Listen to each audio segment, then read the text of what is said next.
नमस्कार, आप देख रहे हैं मध्य प्रदेश और छत्तीसगढ़ बुलेटिन और मैं हूं आपके साथ ज्योति श्रीवास्तव। आज की शुरुआत करेंगे दुर्ग से, जहां नगर निगम में शासन द्वारा नामांकित 9 एल्डर मैनों का शपथ ग्रहण समारोह गरिमामय माहौल में आयोजित किया गया।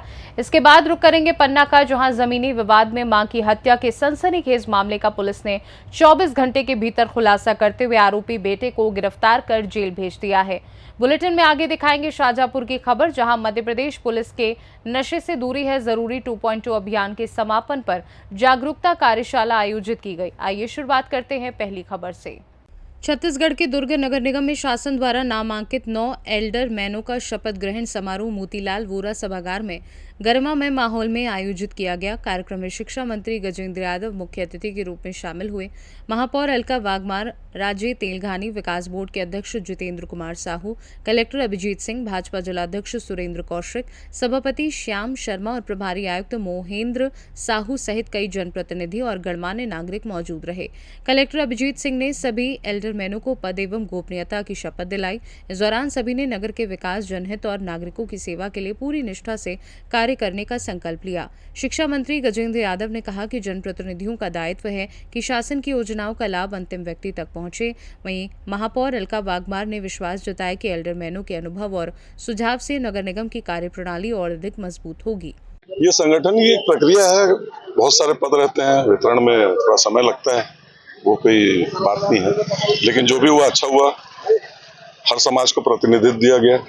अब पहले पार्षद रहे और अब विशिष्ट पार्षद बन चुके हैं, तो कैसा ये सफर देखते हैं और आगे क्या रणनीति रहेगी?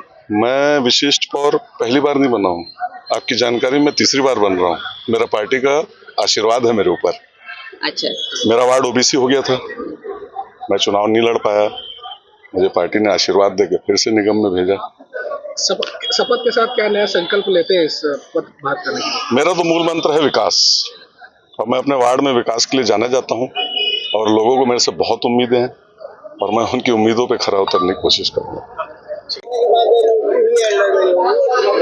सभी नवनियुक्त एल्डर मैनों को बहुत बहुत बधाई देता हूँ। भारतीय जनता पार्टी ने बहुत अच्छे कार्यकर्ताओं को चुन के यहाँ पे एल्डर मैन भेजा है, उसके लिए मैं भारतीय जनता पार्टी प्रदेश नेतृत्व का और हमारी सरकार माननीय सरकार का मैं धन्यवाद करता हूँ कि बहुत पुराने ज्येष्ठ कार्यकर्ताओं को एल्डर के रूप में उन्होंने मनोनीत किया, इसमें बहुत ये सबसे पहले तो मैं अपने शीर्ष नेतृत्व का आभार व्यक्त करता हूँ कि उन्होंने एक छोटे से कार्यकर्ता को इस योग्य समझा कि भारतीय जनता पार्टी के छोटा सा कार्यकर्ता भी नगर निगम जैसे बड़े दुर्ग नगर निगम जैसे बड़े परिसर में जाकर अपनी बातों को रखे, जन समस्याओं और जन भावनाओं के अनुरूप जो हमारी भूमिका हो उस भूमिका के अनुरूप हम सब काम कर पाए।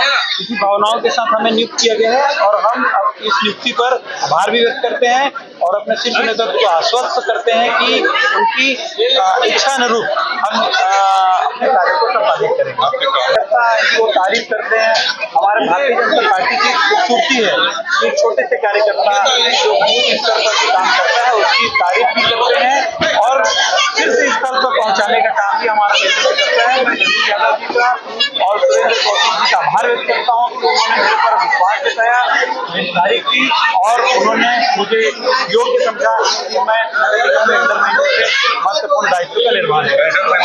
हर एक जनप्रतिनिधि का पहला दायित्व होता है कि वे जन भावनाओं के अनुरूप काम करें और अगर ऐसी कोई भी विकास कार्य या जन भावना छूट जाती है हमारे जनप्रतिनिधियों से, उसको हम पूरा करने का पूरा प्रयास करेंगे, मार्गदर्शन लेकर काम करने का प्रयास करेंगे। ये हमारी पहला प्राथमिकता रहेगा। बाकी तो अभी तो आज पहला दिन है, आज शपथ ग्रहण हुआ है, आगे और जाकर हम प्लानिंग करेंगे और माननीय महापौर जी, माननीय गजेंद्र यादव जी, विधायक जी, मंत्री जी और हमारे संगठन के को विश्वास में लेकर हम काम करेंगे। दुर्ग से सीनू संवाददाता धर्मेंद्र गुप्ता की रिपोर्ट। छत्तीसगढ़ के दुर्ग में स्वर सम्राट पद्मश्री मोहम्मद रफी की 46वीं पुण्यतिथि पर the voice of Durg city Rafi foundation द्वारा संगीत में श्रद्धांजलि सभा का आयोजन किया गया। तकियापारा मुस्लिम सराय में आयोजित कार्यक्रम में रफी साहब के सदाबहार गीतों की शानदार प्रस्तुतियों ने श्रोताओं को भावविभोर कर दिया। कार्यक्रम का मुख्य आकर्षण सुप्रसिद्ध गायक संजय लारोकर और उनकी टीम की प्रस्तुति रही। उनकी गायकी ने रफी साहब की यादों को ताज़ा कर दिया और दर्शकों ने तालियों से कलाकारों का उत्साहवर्धन किया। कार्यक्रम में महापौर अलका वाघमार, कैलाश जैन बरमेचा, आकांक्षा मिश्रा, अब्दुल वाहिद खान सहित कई गणमान्य नागरिक मौजूद रहे। रफी फाउंडेशन के सचिव जाहिद अली ने कहा कि आयोजन रफी साहब की अमर संगीत विरासत को नई पीढ़ी तक पहुंचाने का एक प्रयास है। दुर्ग से सी न्यूज संवाददाता धर्मेंद्र गुप्ता की रिपोर्ट। छत्तीसगढ़ के दुर्ग जिला अस्पताल से लापरवाही का मामला सामने आया है। अस्पताल के मदर चाइल्ड यूनिट के ऑपरेशन थिएटर में चींटियां मिलने के बाद संक्रमण के खतरे को देखते हुए ओटी को बंद कर दिया गया है।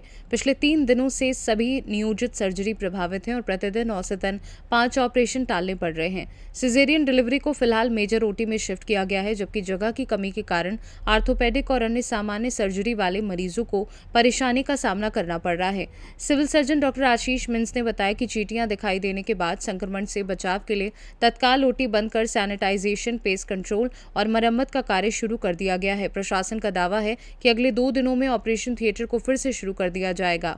बारिश है, बारिश की वजह से जो पंख वाले चींटे आते हैं वो आ गए थे और मरीजों की सुरक्षा को देखते हुए हमारे के द्वारा ओटी बंद करवा दी गई है। हमारे पास ऑलरेडी 8 ओटी संचालित थी, जिसमें से 2 ओटी को बंद करके फ्यूमिगेट कराया जा रहा है और उसका कल्चर कराया गया है। कल्चर कराने के बाद जब कल्चर रिपोर्ट ओके आएगा तभी उस ओटी को चालू किया जाएगा, क्योंकि हम लोग का अथक प्रयास ये होता है कि मरीज, जच्चा बच्चा दोनों सुरक्षित रहें। तत्कालीन आप तो थे नहीं, लेकिन क्या लगता है उस वक्त घटना निर्माण की कोई ऐसी बात है सामने? नहीं, ऐसा कोई घटना निर्मित नहीं हुई है, नहीं किसी पेशेंट को हमारे द्वारा रेफर किया गया है। सारे लोगों की यहाँ भी इलाज हुई है। दुर्ग से सी न्यूज संवाददाता धर्मेंद्र गुप्ता की रिपोर्ट। मध्य प्रदेश के पन्ना जिले के पवई थाना क्षेत्र में जमीनी विवाद के चलते एक बेटे द्वारा अपनी मां की हत्या करने का सनसनीखेज मामला सामने आया है। पुलिस ने त्वरित कार्यवाही करते हुए आरोपी को 24 घंटे के भीतर गिरफ्तार कर न्यायालय में पेश किया, जहां से उसे जेल भेज दिया गया। पुलिस के अनुसार 29 जुलाई को शंकर दयाल पांडे ने सूचना दी कि उनके बेटे रामदयाल पांडे ने जमीनी विवाद के चलते अपनी मां शीला पांडे की डंडे से पीटकर हत्या कर दी। सूचना मिलते ही थाना प्रभारी निरीक्षक सुशील कुमार अहिरवार ने मामला दर्ज कर जांच शुरू की। पुलिस अधीक्षक निवेदिता नायडू, अतिरिक्त पुलिस अधीक्षक वंदना सिंह और एसडीओपी भावना दांगी के निर्देशन में पुलिस ने आरोपी रामदयाल पांडे को गिरफ्तार कर घटना में प्रयुक्त यूकेलिप्टस का डंडा भी बरामद कर लिया। आरोपी को न्यायिक अभिरक्षा में उपजेल पवई भेज दिया गया है। पवई से सी न्यूज संवाददाता सुरेश संगम द्विवेदी की रिपोर्ट।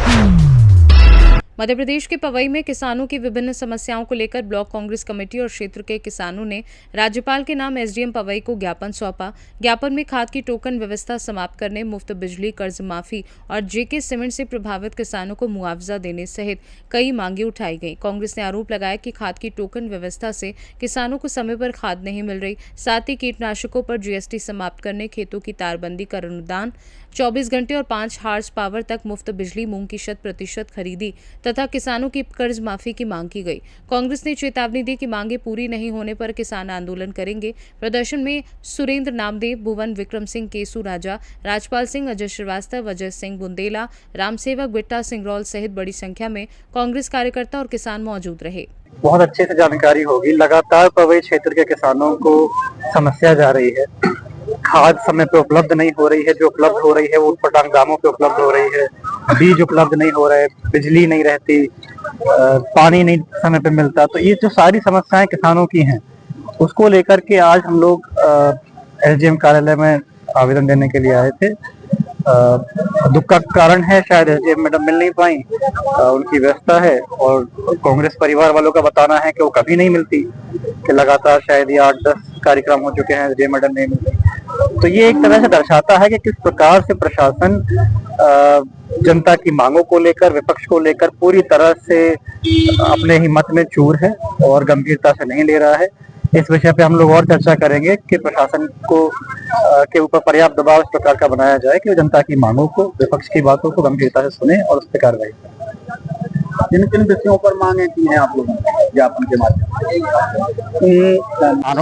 किसान आंदोलन, हमारा किसान आंदोलन इस बात को लेकर था कि खाद जो थी पहले 900 रुपए 1000 के आसपास हुआ करती थी, आजकल 2000 के ऊपर निकल गई है। और खाद का भी एक सिस्टम है कि वो पहले जितनी किसानों को चाहिए थी वो खाद भी नहीं मिल पा रही है। दूसरी बात मतलब आप कीटनाशक दवाइयों का भी जो जिस पे जीएसटी लगाई गई है, अगर इसी हिसाब से जीएसटी लगाई जाएगी तो किसान क्या उगाएगा, क्या खाएगा और क्या उसके पास बचत रहेगी। जबकि सरकार ने आने से पहले एक ही बात रखी थी कि किसानों की हम आय दुगनी करेंगे। जो किसानों की आय आज तक तो दुगनी हो नहीं पाई। पेट्रोल का रेट जरूर बढ़ गया और पेट्रोल का रेट अभी भी 78 रुपए बैरल के हिसाब से आ गया। जो भी रेट बढ़ा उसको घटाया नहीं गया। अगर किसान को अपनी सिंचाई भी करनी है तो उसमें डीजल पेट्रोल का रेट ना घटाने के बाद बिजली सही तरीके से अभी नहीं मिल रही है, बारिश भी नहीं हो रही है, बारिश ना होने के बाद भी लाइट समय सीमा से नहीं मिल रही है, तो किसान क्या उगाएगा, क्या खाएगा। नोट या सिक्के नहीं खाए जाते हैं, अनाज खाया जाता है, वो सभी के लिए है। अगर इसी तरीके से हालत बनाई गई तो कैसे काम चलेगा। पवई से सीनू संवाददाता सुरेश संगम द्विवेदी की रिपोर्ट। शाजापुर जिले के ग्राम हरलाई कला स्थित श्री राजा भोग मांगलिक भवन में मध्य प्रदेश पुलिस के नशे से दूरी है जरूरी 2.0 अभियान के समापन पर जागरूकता कार्यशाला आयोजित की गई। कार्यक्रम में नशा मुक्ति, साइबर अपराध, डिजिटल अरेस्ट और ऑनलाइन ठगी से बचाव की जानकारी दी गई। कार्यक्रम की अध्यक्षता डॉक्टर श्रीराम मानवत ने की। मुख्य अतिथि एसडीओपी निमेश देशमुख और विशेष अतिथि थाना प्रभारी संजय सिंह राजपूत रहे। इस दौरान रंगोली और चित्रकला प्रतियोगिता के विजेताओं अनीता राजपूत, दिव्यानी परमार और अंबिका को ट्रॉफी देकर सम्मानित किया गया। कार्यक्रम का संचालन अशोक परमार ने किया, जबकि आभार सरपंच शैलेंद्र परमार ने व्यक्त किया। इस अवसर पर उपनिरीक्षक प्रदीप सिंह तोमर, प्रधान आरक्षक भूपेंद्र मनूरिया, विद्यालयों के प्राचार्य, शिक्षक, विद्यार्थी और बड़ी संख्या में ग्रामीण उपस्थित रहे। शाजापुर से सीनू संवाददाता रमेश राजपूत की रिपोर्ट। मध्य प्रदेश और छत्तीसगढ़ बुलेटिन में फिलहाल के लिए इतना ही। बने रहिए सी न्यूज़ भारत के साथ। हर खबर आपके साथ, आपके हाथ।